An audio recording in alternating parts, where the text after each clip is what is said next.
Hey guys, welcome to this week's podcast episode.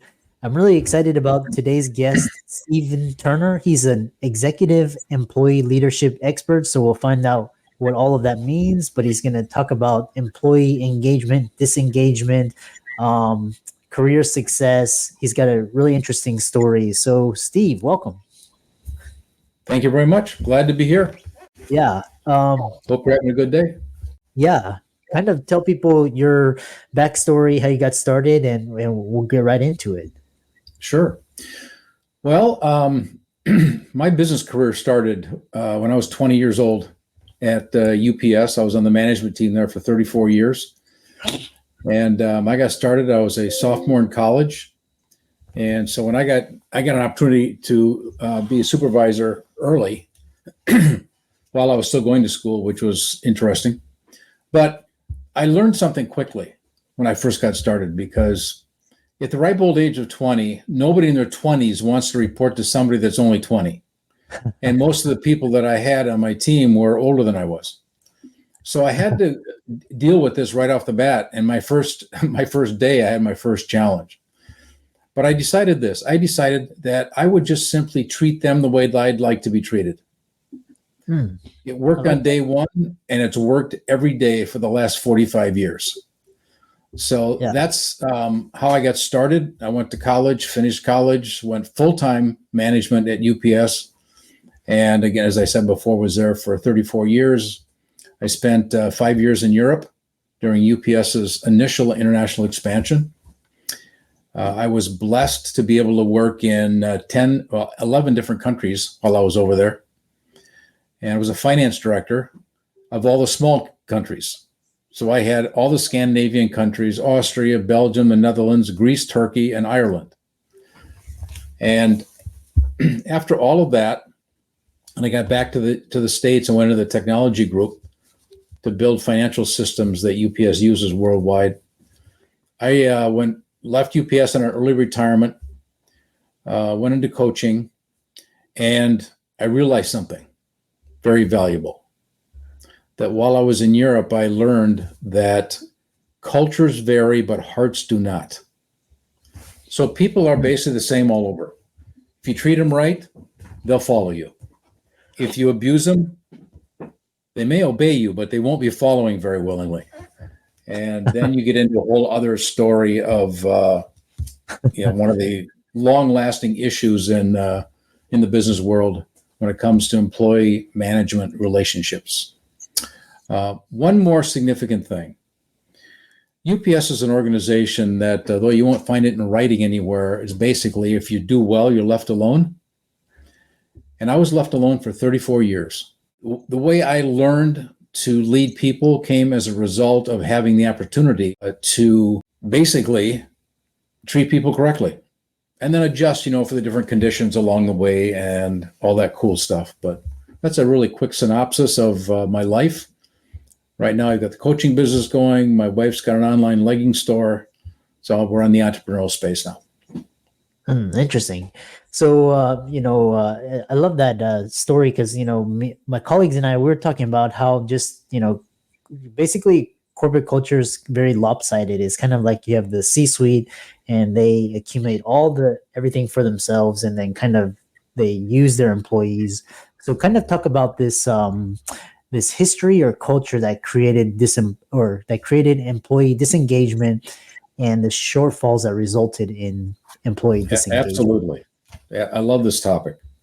I wish it wasn't there, but I still love it. So the whole thing started really when you go back to the Industrial Revolution in 1850 in the United States. And, when the farmers came off the fields, where farmers are 100% in control of their life, whatever happens, they're responsible. They have nobody else to run to. The person they're responsible for is staring at them in the mirror every morning. So as a result, they had to manage their crops or manage their livestock. They had to, go through the life cycles of their product, sell it, pay the banker back if he borrowed money to buy some seed or some cattle, and manage the rest of the money for the rest of the year. And then 1 year later, the whole cycle starts over. Those folks who were responsible for their lives move into the factories and now somebody else is telling them what to do. And instead of getting paid once or twice a year, they're getting paid once or twice a week, or once or every 1 or 2 weeks. And it changes the whole mindset about managing money. So when you get to the topic of living paycheck to paycheck, farmers did the same thing. They just had a whole big cycle to deal with. When you start getting paid as often as we are today, then the paycheck to paycheck period just gets shorter and shorter and shorter. Anyway, as a result of managing people back then and continuing today, unfortunately, tend to run business based on numbers, and they forget about the fact that it's people that do the work. And you can see the first impact of that 6 years later in 1856, when the first labor unions showed up. So right there, you've got the employees saying, hold on, I want to have an impact in my life. So that's what happened. And then in 1895, we had a gentleman named Frederick Winslow Taylor, who was kind of recognized as business's first industrial engineer. And nothing wrong with industrial engineers. They're great people. UPS has a tremendous department of IE people. But his focus was so much on numbers, it became the standard. So everybody managed based on numbers and just kept demanding results. Okay, well, that doesn't help too much when it's people that do the work. So now businesses grow. You've got the C-suite doing exactly what you said. They establish business plans. Let me be clear about one thing. There's nothing wrong with numbers. Numbers tell you if you're successful or lack thereof. So when business leaders, CEOs, C-suite, and all those folks up there make business decisions for the year, the business plan for the year, let's say, revenue targets, cost targets, profit targets, service levels, and all those good things, that number message starts at the top, flows through the organization, gets down to the person that has one of the hardest jobs in a business. That's the frontline supervisor. Because that person has to take the number message, translate it into an inspirational message to motivate his team to want to do the work. Because we are only as successful as those folks on the street. And unfortunately, they're not trained to do that. I was never trained to do that. I've never heard of anybody ever being trained for it, apart from what we do. So right there, you've got a built-in spot for failure. And now employees become disengaged. It's interesting. I was on a webinar this morning that I gave to another organization. And one of the topics I talked about, and it's the same thing here, obviously. You get small business get started. It's the owner and a handful of people. Everything's rosy. The business starts to grow. Someplace between everything's rosy on this side to the next statistic, which is 85% of employees are not fully engaged in their work, which comes as a result of the management procedures and processes that are used to lead employees, and they don't know how to lead. So now they're managing instead of leading. So somewhere between the rosy stuff and the not so good stuff on the other side, what in the world happened?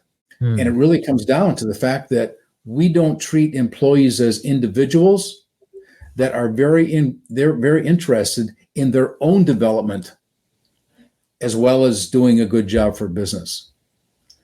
So if leaders would simply take the approach of treating people as people, have conversations with each one to determine what their personal goals are, and then include that in the process of leading the business, they will follow.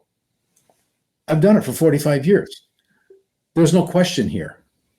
And it's just a whole lot more fun, not to mention getting great results. So that's a long answer to your question. Yeah. And what's interesting is you have, compounding what you have, and you have like information, you have technology, you have AI, and then you have like growing distrust in, institutions and people in leadership positions, and kind of people, believing that the system is rigged and they can't. And then on top of that, you have COVID, where you saw the Yeah. response from, how the government Yeah. handled that. And it's kind of like you have just this recipe for disaster. um, so kind of talk about this.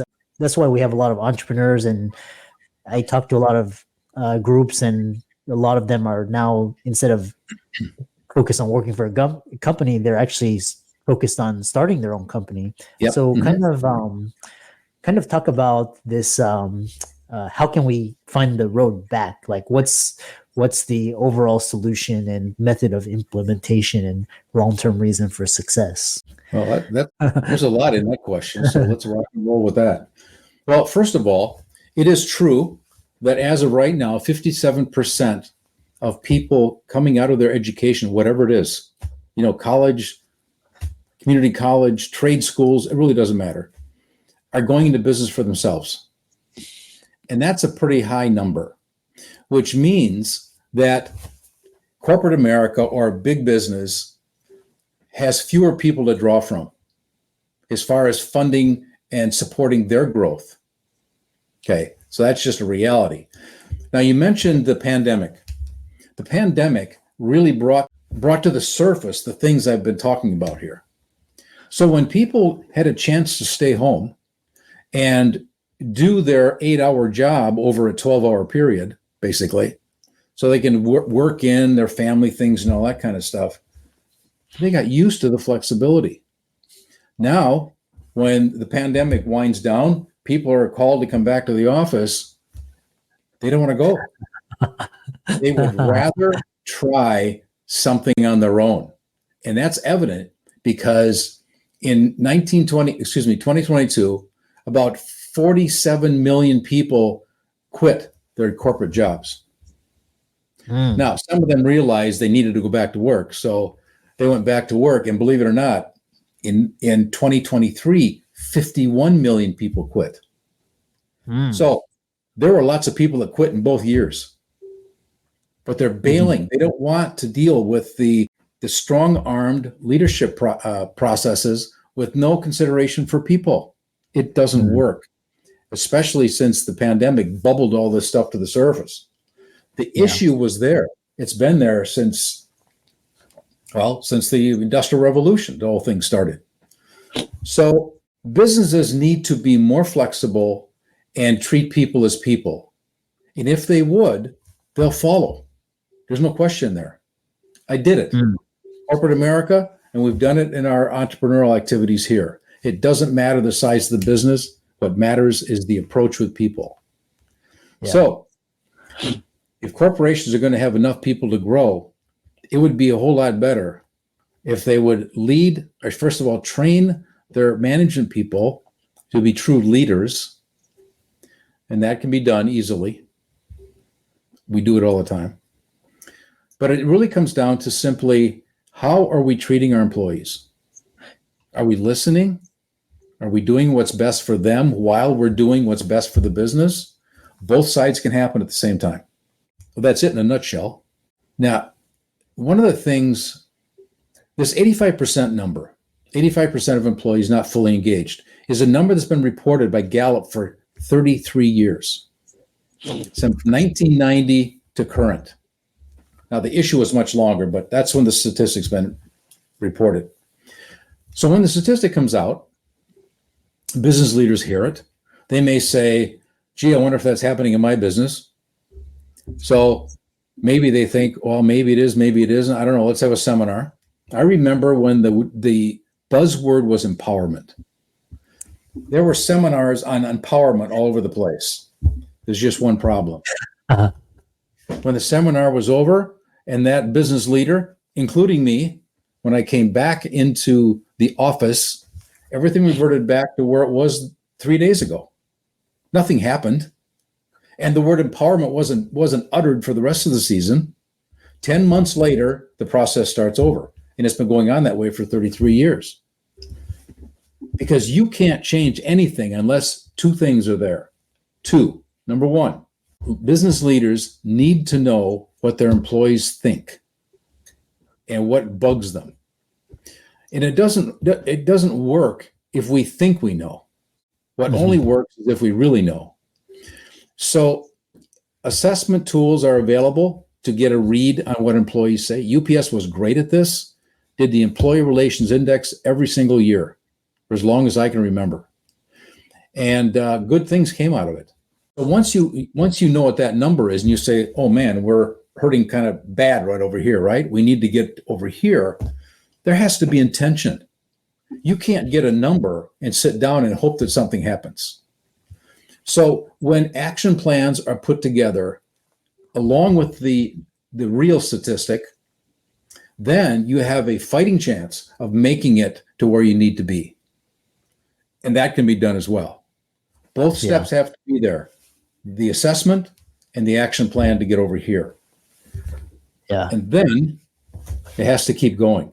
And when you lead people correctly and train them correctly, within the process of employee onboarding, you establish, beginning on day one, the process it takes to develop an employee long-term. And if people would just do it, they'll be there at the end of the long term because they want to be there. People flee managers, they don't flee companies. If you develop them so that they are successful in your organization, while at the same time being developed personally, you create opportunities for employees. But you also do this. You encourage them to not leave you. So Richard Branson had a perfect description of this. It's better than if I try to explain it. This is it. He said, train people so they're good enough to leave, but treat them so they don't want to. And it's true. I had very few people leave me in all my assignments at UPS because we had a good time and did well. Yeah, and I know UPS meant the drivers. There was an article. They treat the drivers really well. It's like a really good benefits package, and it's actually quite interesting because there was a report. There were UPS drivers make a better living than doctors, which was very eye opening and kind of just like because doctors, they start out 10, 20 years behind because they have to do all this training and they're in debt. But then like UPS drivers, like you start out, you have good salary, you good management and good benefits, and you actually come out farther ahead, and then, it takes 20 years for doctors to catch up to. So really interesting. Go ahead. I know you had a thought. There's no doubt that the drivers are, I have to say at UPS, all the employees are important, but I'll tell you what, the drivers are face to face with our customers every day. See, I'm still saying our, and I'm not even there. And they have great relationships with the customers.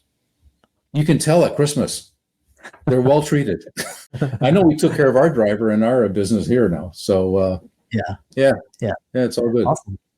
Awesome. Really fantastic discussion. How can people contact you, follow you, check out your work? You have really interesting ideas, and I love this idea where people is getting into the mainstream, where corporate, like the whole mentality needs to change. And so how can they follow you? Okay. Well, you can find me on my website. Our website is www.flow-business-solution.com. My email ID is the same. It's steve@flow-business-solution.com. You can find me at LinkedIn. There's a number of Steve Turners there. So to find the right one, my extension is SW Turner. SW Turner. Our phone number, our office phone number is 267-753-5568. I do know where I work. So it's 267-753-5568. And you can also contact us off the website as well. Yeah. And for all the audience out there, let's thank Steve for a great discussion. I really love the historical backdrop. All of his resources will be in the links and show notes. And with that, thanks so much for coming onto the podcast. Thank you. I appreciate being here.